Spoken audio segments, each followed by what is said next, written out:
We have reason to believe the Russian forces are planning to and intend to attack Ukraine in the coming days. We believe that they will target Ukraine's capital, Kyiv, a city of 2.8 million innocent people. We're calling out Russia's plans loudly and repeatedly, not because we want a conflict, but because we're doing everything in our power to remove any reason that Russia may give to justify invading Ukraine and prevent them from moving. Make no mistake, if Russia pursues its plans, it will be responsible for a catastrophic and needless war of choice. The United States and our allies are prepared to defend every inch of NATO territory from any threat to our collective security as well. We also will not send troops in to fight in Ukraine, but we will continue to support the Ukrainian people. This past year, the United States provided a record amount of security assistance to Ukraine to bolster its defensive, $650 million from Javelin missiles to ammunition. We also previously provided $500 million in humanitarian aid and economic support for Ukraine. And earlier this week, we also announced an additional sovereign loan guarantee of up to $1 billion to strengthen Ukraine's economic resilience. But the bottom line is this: the United States and our allies and partners will support the Ukrainian people. We will hold Russia accountable for its actions. The West is united and resolved. We're ready to impose severe sanctions on Russia if it further invades Ukraine. But I say again, Russia can still choose diplomacy. It is not too late to de-escalate and return to the negotiating table.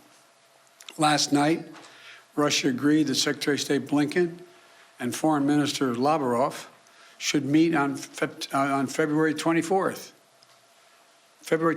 in Europe.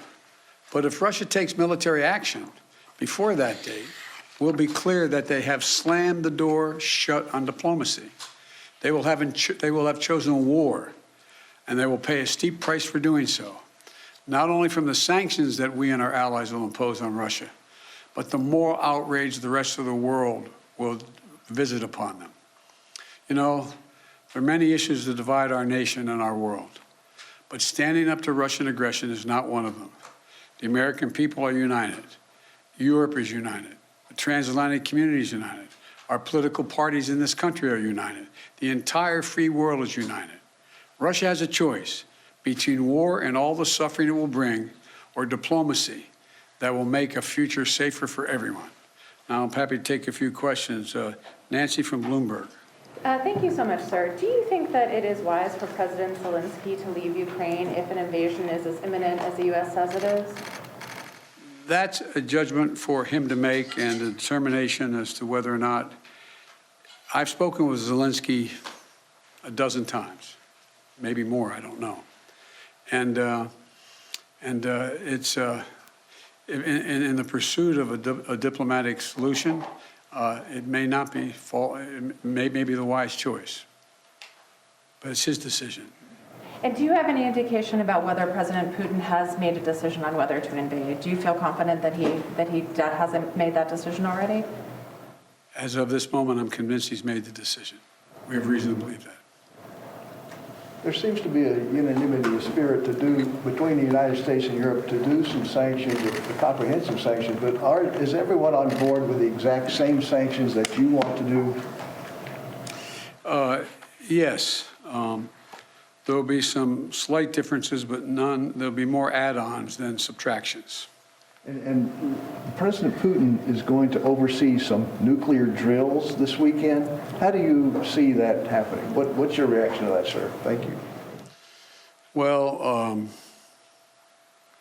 I don't think he is remotely contemplating using nuclear weapons. But I do think I think he is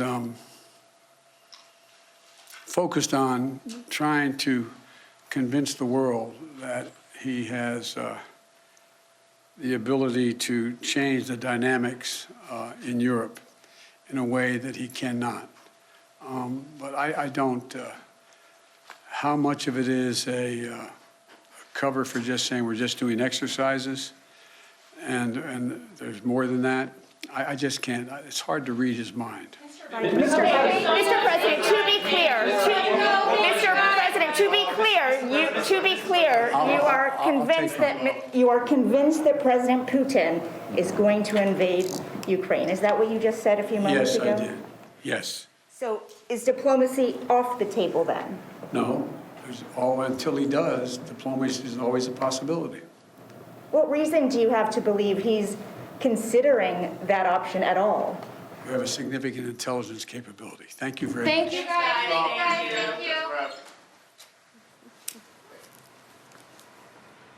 Listening there to the US President, dramatic news tonight from him. You're watching Sky News at 10, then live from Ukraine. The US President, as you saw there, speaking live from the White House tonight, as the US officials say 190,000 troops are on the border of Ukraine. Significant news then from the US President. He believes that President Putin has made a decision to invade Ukraine. He believes also that the capital, where I am now, Kyiv, will be targeted, a city of some 2.8 million people. Let's go live then to the White House. Our US correspondent Martha Kellner standing by for us there. And yet he said diplomacy is still a possibility, Martha.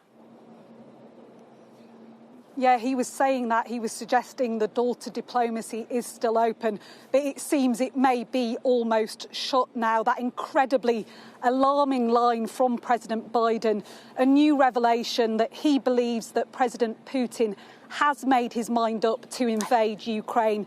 He said that he believes Russia will invade Ukraine in the coming days. He originally said that he believed that they would invade in the next week. He then revised that to say days. I thought that was significant. President Biden said that he believes that Russia will attack the capital, Kyiv, home to 2.8 million people, as he noted. We've certainly not heard that before. The warning from President Biden here, incredibly bleak. He made, though, a direct address to President Putin. He said, as you mentioned there, that the door to diplomacy is still open up and until he makes that decision to invade, or rather he believes he's made the decision, but until he actually commits that further invasion of Ukraine.